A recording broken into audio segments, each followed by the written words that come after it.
Bismillahirrahmanirrahim.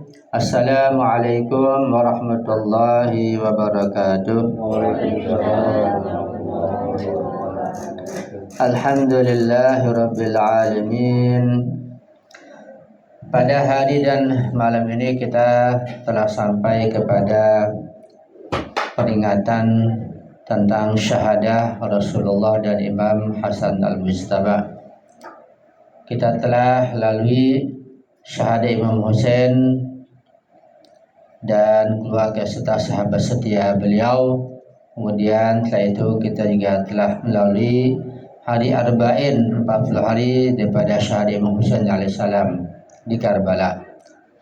Sekarang kita masuk dan tiba kepada satu peringatan yang cukup penting, yaitu syahadahnya Rasulullah Sallallahu Alaihi Wasallam dan syahadah Imam Hasan al-Mujtaba, yang memang jarang diperingati oleh sebagian kaum muslimin, dan pada umumnya hanya orang-orang yang mengikuti Ahlul Bait yang mengadakan peringatan syahadah Rasulullah dan syahadah Imam Hasan al-Mujtaba.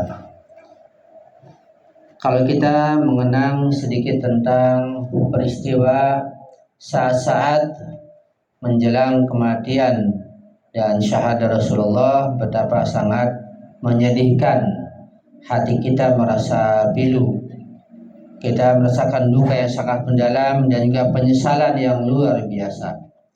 Betapa tidak, bahwa di akhir hayat Rasulullah, beliau begitu sangat kecewa kepada para sahabatnya, dan hal ini tercatat dalam sejarah dan dalam hadis-hadis di berbagai kitab, termasuk dalam kitab Sahih Bukhari. Kalau kita baca, di antaranya ada judul atau tema tentang Raziyatu Yaumil Khamis, yaitu tragedi, kejadian yang mengenaskan, kejadian yang sangat menyedihkan pada hari Kamis. Ya, jadi hari Kamis itu beliau sudah mulai merasakan sakit semakin parah, sehingga beliau meminta kepada para sahabatnya agar diambilkan semacam kertas dan tinta untuk beliau bisa menulis wasiat, yang sebenarnya wasiat tersebut sudah beliau sampaikan di berbagai tempat dan di berbagai kesempatan.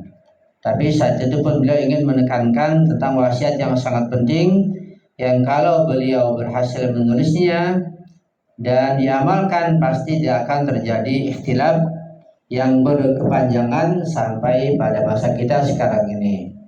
Artinya bahwa ikhtilaf, perbedaan, bahkan pertikaian yang ada di antara kaum muslimin pada masa sekarang ini, itu merupakan warisan dari ikhtilaf dan perselisihan pada masa itu, pada masa menjelang Rasulullah wafat, dan khususnya setelah Rasulullah wafat, Rasulullah meninggal dunia. Ketika Rasulullah minta kepada sahabatnya agar diambilkan tinta dan kertas agar beliau menulis wasiat, maka sahabat ribut di situ. Sebagian mengatakan jangan ambilkan, ya, karena Rasulullah sedang mengigau, Rasulullah sedang tidak sadar. Begitu kata mereka.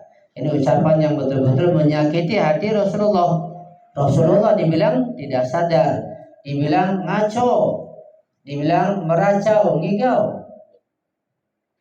Coba seandainya seorang ulama saja, seorang kiai dibilang mengigau atau meracau atau ngaco ketika akan menulis wasiat, betapa kecewanya, apalagi Rasulullah, manusia suci, manusia ma'asum, dibilang meracau atau mengigau atau lagi ngaco begitu. Ini ucapan yang luar biasa untuk menolak agar tidak diambilkan tinta dan kertas.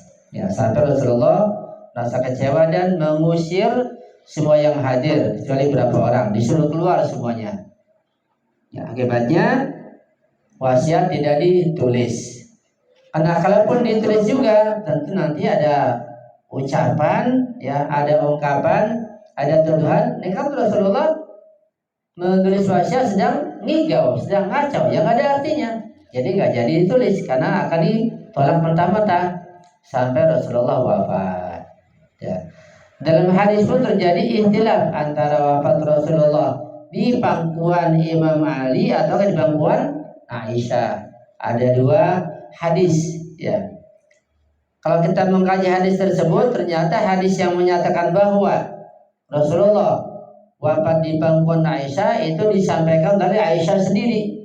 Hadisnya hanya tunggal atau satu, perawinya Aisyah, dan tidak ada yang lain. Sementara hadis yang menyatakan bahwa Rasulullah wafat di pangkuan Imam Ali, itu hadisnya banyak, ada kesaksian yang lain.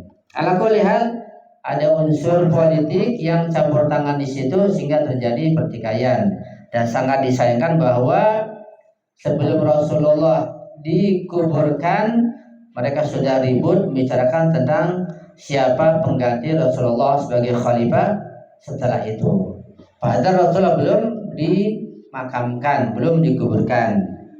Yang kalau saja wasiat-wasiat beliau sudah disampaikan, diamalkan, seperti wasiat tentang hadis saqalain yang berbunyi inni taraktu fikum as-saqalain lan tadillu ba'di ma in tamassaktum bihima kitaballahi wa atrati ahla baiti. Kata Rasulullah, aku tinggalkan dua hal, dua perkara, dua pusaka, dua barang yang sangat berharga, sangat tinggi nilainya ini, yang kalau kalian setelah aku nanti mengamalkan, mengikuti, mentaati dua hal ini, kalian tidak akan tersesat selama-lamanya. Tidak akan ada ikhtilaf, tidak akan ada pertikaian, semuanya akan lurus, bagus, damai, dan akan hidup sejahtera dan penuh dengan kedamaian dan keadilan. Kalau dua hal ini sebagai wasiat Rasulullah diterima, diamalkan dan ditaati, itu jaminan dari Rasulullah. Tapi nyatanya tidak ditaati, tidak diamalkan, bahkan ditinggalkan begitu saja. Padahal wasiat tersebut dalam hadisnya mutawatir yang sangat kuat, ya. Sehingga timbullah berbagai macam madhab, ya. Ketika ada hadis saqalain ini, itu menunjukkan bahwa wasiat Rasulullah dan pesan Rasulullah yang tersimpan di situ nanti akan ada ikhtilaf. Juga hadis-hadis yang menunjukkan bahwa Nabi berpesan agar ikut perintah Imam Ali, mentaati Imam Ali, menjadi Syiah Imam Ali, itu ada perintah, ada pesan, ada wasiat di balik itu, bahwa nanti setelah wafat juga akan terjadi ikhtilaf, terjadi percecokan dan pertikaian. Dan nyatanya ada di hadis yang lain yang menyatakan bahwa setelah Rasul meninggal ada pertikaian, ada percecokan, ya, ada keributan. Nah, kalau wasiat Rasulullah itu dipahami dengan baik, maka ada makna yang tersirat bahwa nanti setelah aku meninggal, kata Rasulullah, akan ada berbagai macam pandangan, berbagai macam aliran, berbagai macam firqah dan madhab. Ikutilah madhab ini, ikutilah firqah ini, ikutilah Syiah ini, itu Syiah Ali, ya. Itu makna yang lebih dalam lagi, yang menunjukkan bahwa akan terjadi adanya berbagai macam aliran, madhab dan firqah setelah Rasulullah wafat. Ikutilah Ali. Ya, kalau diikuti hadis saqalain, maka tidak akan lahir namanya firqah atau madhab, ya. Karena madhab itu lahir karena adanya perbedaan, dan lahirnya madhab itu tidak ada perintah dari Rasulullah. Rasulullah memerintahkan ikuti Imam Ali, ikuti Syiah Ali, ikuti, amalkan hadis saqalain. Yang dibalik itu maknanya adalah tinggalkan, ya, hindari, jauhkan firqah, jauhkan madhab, jauhkan aliran yang lain. Itu mana yang lain.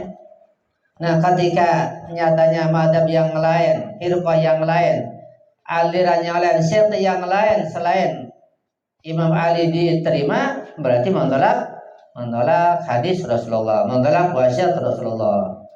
Ya, itu kalau digali di dalam tentu sangat menyakitkan, sangat menyedihkan.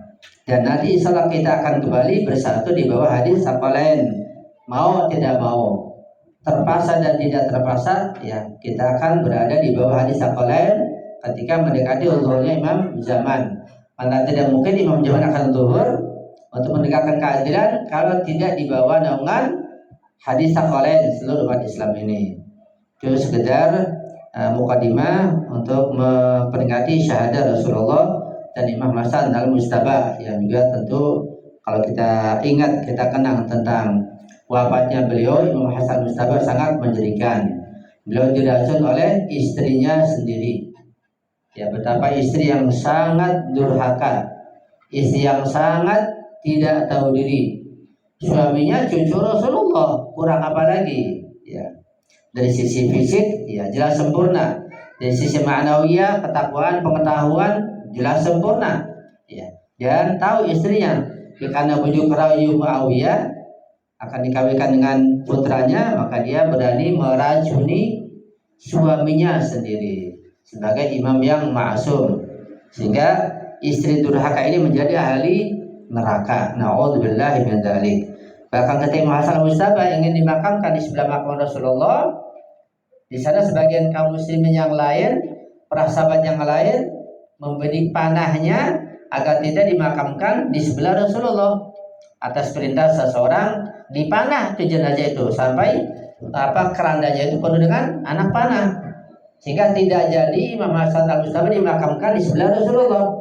Jadi dimakamkan di atas, itu di Baqi, di pemakaman Baqi yang tadinya akan dimakamkan di sebelah Rasulullah. Ya, diusir oleh panah-panah sebagai sahabat sendiri. Itu terjadi, dan itu nggak bisa dipungkiri dan nggak bisa dirahasiakan. Ya, semoga kita yang mengikuti Rasulullah lewat para imam maksum senantiasa bisa meningkatkan ilmu kita, iman kita, tauhid kita, dan kesabaran kita dalam hidup yang panah ini, hidup yang penuh ujian dan cobaan ini. Insyaallah, amin ya rabbal alamin. Salah satu pentingnya mengkaji sejarah agar kita mengambil pelajaran dan ibrah dari sejarah itu. Dan sayangnya banyak sejarah yang masih ditutupi dan dirahasiakan. Dan juga masih banyak ya di antara kita yang masih malu-malu atau takut-takut menggali dan membaca sejarah yang benar dan sejujurnya. Padahal Quran sudah menceritakan berbagai macam sejarah dan kisah.